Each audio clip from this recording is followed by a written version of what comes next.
Bom dia, meus amados. Aqui estamos no mais um dia de leitura do livro de Deuteronômio. Hoje os capítulos que nós vamos comentar é o 13, o 14 e o 15. Espero que você tenha feito uma boa leitura. Se ainda não fez, te encorajo a fazer. Tenho certeza que você irá amar o que Deus está nos entregando através dessa porção. Queridos, o capítulo 13 ele começa falando sobre profetas que têm visão correta, que têm boa visão, mas que instruem os homens ao mal. Olha o que ele diz. Se um profeta ou um visionário se levantar na sua comunidade e anunciar um milagre, um sinal, uma maravilha, e o que ele anunciou acontecer, e por conta disso ele disser, vamos adorar outros deuses, deuses sobre os quais vocês não sabem nada, não dê atenção a ele. O eterno seu Deus está testando vocês para saber se realmente o amam de todo o coração. Vocês devem seguir apenas o Eterno. Apeguem-se a Ele com profunda reverência. Obedecer aos seus mandamentos, ouvir atentamente ao que Ele diz e lhe servir. Devem apegar-se a Ele por amor à vida. E o profeta ou o visionário que fez um convite deve ser morto, porque incentivou a revolta contra o Eterno, o seu Deus, que os resgatou do Egito, livrou-os da escravidão e preparou um caminho santo para vocês, ordenando que andassem por ele. Elimine o mal da comunidade. Quer dizer, é muito importante nós notarmos que ele está falando de um profeta que operou milagre, que operou maravilha, que anunciou algo e aquilo que ele anunciou aconteceu.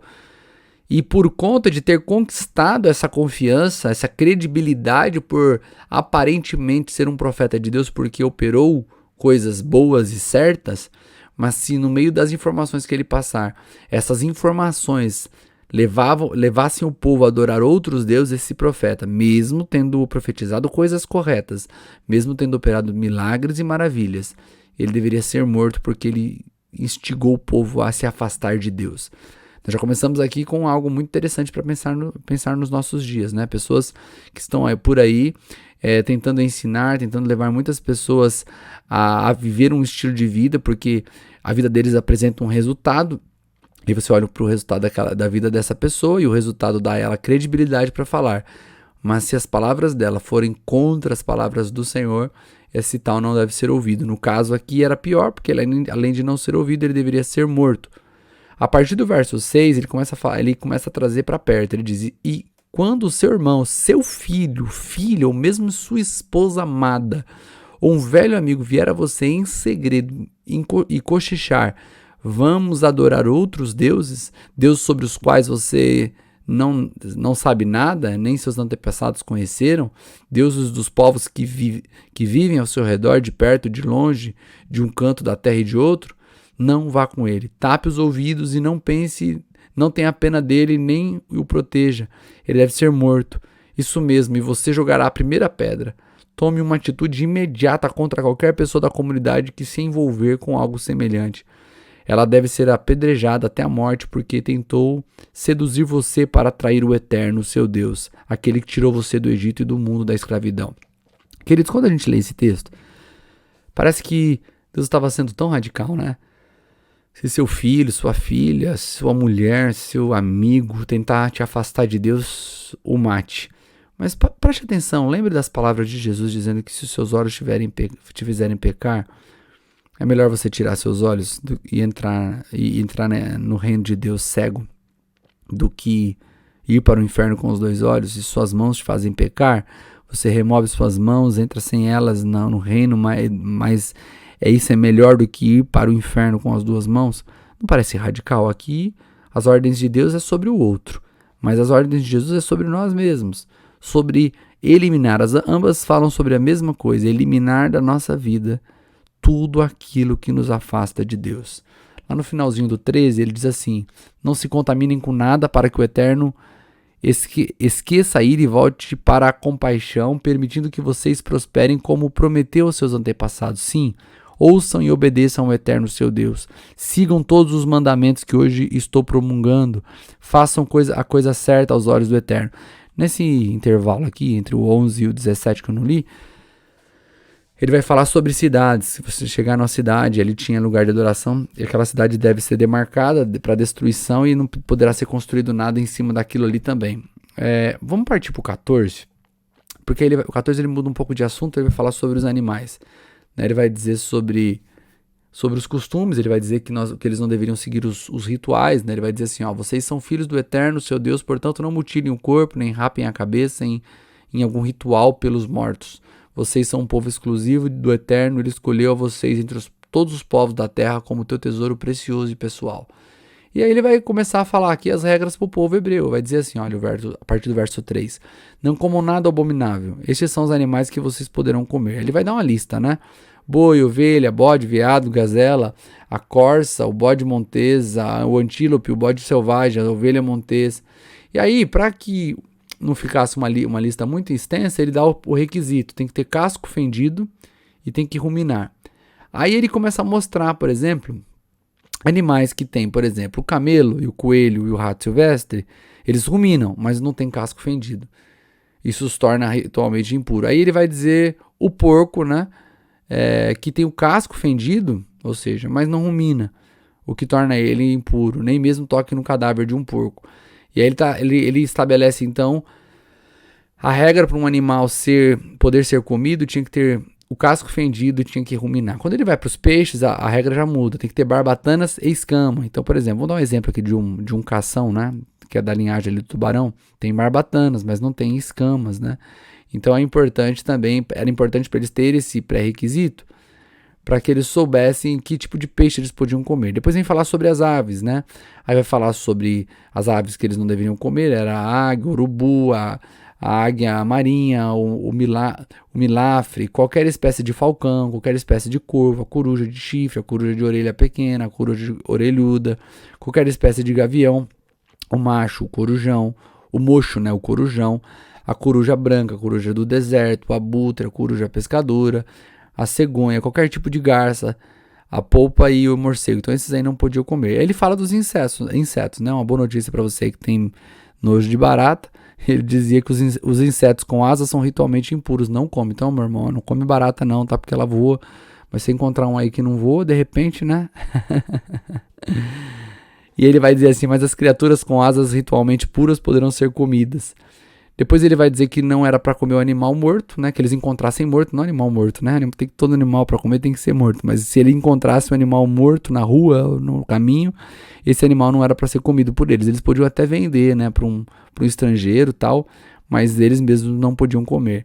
Aí eles diziam também, também está escrito aqui que não pode comer o cabrito cozido no leite da própria mão. E aí ele vai falar sobre comer, ele vai dizer assim, ó, sobre a oferta relacionada à alimentação. Ele vai dizer assim, ó, faça uma oferta de 10%, que é o dízimo, de todas as colheitas dos seus campos, ano após ano. Ele deve ser levado à presença do Eterno, seu Deus, ao lugar onde ele determina para adoração. Ali vocês comerão o dízimo do seu cereal, do vinho, do azeite e a primeira cria dos seus rebanhos. Dessa forma aprenderão a viver em profunda reverência diante do Eterno por toda a vida. Aí ele vai dizer o seguinte, que se o lugar for muito longe e não dê para levar todo esse dízimo por todo o caminho, eles poderiam vender, né, esses animais, ou o trigo, o vinho, e levar em dinheiro quando chegasse a um lugar onde Deus escolheu.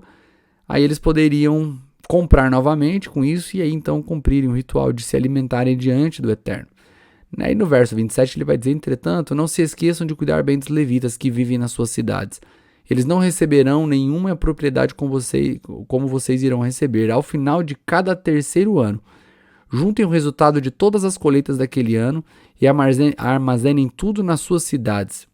Guardem como reserva para os levitas, que não receberam a propriedade nem herança, e para os estrangeiros, órfãos e viúvas que vivem em sua região. Dessa forma, eles terão comida suficiente e o Eterno, seu Deus, abençoará o trabalho de vocês. Já no capítulo 15, ele vai começar a falar sobre a dívida, né? Eu acho muito interessante essa porção. Ele vai falar o seguinte, afinal de cada 7 anos, cancelem todas as dívidas. O procedimento será este, quem emprestou dinheiro ao próximo, cancelará o empréstimo. Ninguém deve forçar o próximo ou o irmão a pagar uma dívida, todas elas serão canceladas. O Eterno é o que está dizendo, vocês poderão cobrar as dívidas dos estrangeiros, ou seja, um estrangeiro que está lá, fez uma dívida, vai ter que pagar. Mas para o hebreu, se tiver no 7º ano, tem que pagar. Ele tem que pagar. E a cada 7 anos, né? Olha que interessante isso aqui, nós vamos ver isso aqui um pouco sobre os cálculos, né? Porque ele vai falar o seguinte, que Se uma pessoa estiver precisando, vamos ler aqui o verso 7 ao 9. Quando algum israelita estiverem em dificuldade ou precisar de ajuda na terra que o Eterno, seu Deus, está dando a vocês, não façam de conta que não estão vendo, não fechem a bolsa, mas tenham compaixão do necessitado e emprestem o que ele estiver precisando. Aqui ele está falando de necessidade, e lógico que nós sabemos que uma pessoa que está com necessidade, está passando por dificuldade, a quantidade de dinheiro que ela ia pedir emprestado era justamente para aquilo, para matar a fome dela, para que ela não morresse de fome, e o Senhor disse que não era para negar, era para emprestar. Engraçado, né? Aqui não está nem falando de doação, não está nem dizendo de esmola, está dizendo, empresta o dinheiro para ele que está precisando para comer.